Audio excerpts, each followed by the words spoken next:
Today I am making a plain sandwich bread. It has been snowing in Seattle for a couple of days, so we have been stranded at home and out of bread. I start by putting some milk in the mixer bowl. I use cold milk. I don't heat it up because I'm in no rush and I can let my yeast rise as long as it needs to. And also, it's really easy to overheat a small amount of milk.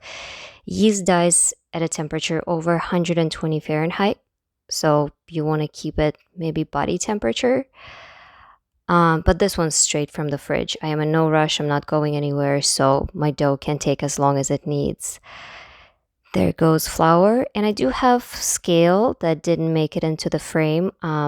That's sugar going in.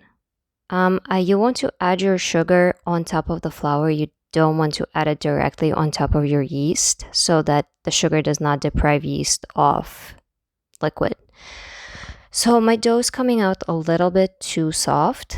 As you can see, it's been mixing for 5 minutes and it's not cleaning out the bowl. So I'm adding a little bit of flour and that should help. Let's give it a little bit more time. And after a couple of minutes, the dough is starting to pull away from the sides of the bowl, and that's exactly what I want to see. So the dough's been mixing for 7 minutes. At this point, I'm going to stop the mixer and check the gluten development. So if you take a piece of dough and stretch it between your fingers, it should stretch quite a bit, just like that. And at this point, I'm going to add my salt. I add salt at this point because salt is very hygroscopic, which means it pulls all the water onto itself, and the water is necessary for gluten hydration. I'm adding a little bit of oil so that my plastic wrap does not stick, covering it up with plastic wrap. I put it directly on top so that the dough does not dry out. It will sit for about 2.5 hours. So it's going to be a while. Put it in a warm spot. And then 2.5 hours later, it doubled in size. So I dump it out onto my work surface. There it is. Split it in two. I wasn't sure how big I needed my dough bowls to be, so I winged it.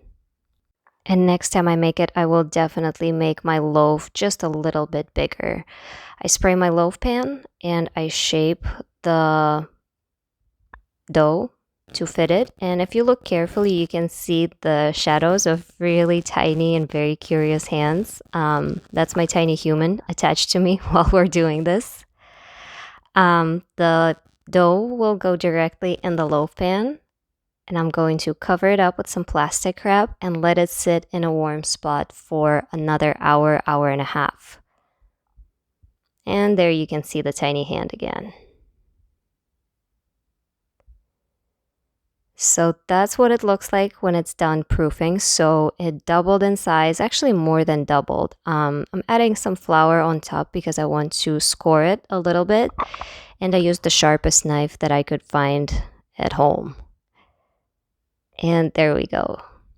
So you want to score it lightly. You don't want to go too deep, but at the same time, if you don't go deep enough, the scores just won't be as dramatic. And there we go. At this point, I'm putting it in the oven at 400 degrees for about 30 minutes. It came out, it looks great. Like I said, I wish I used a little bit more dough on my loaf, but that's still good enough.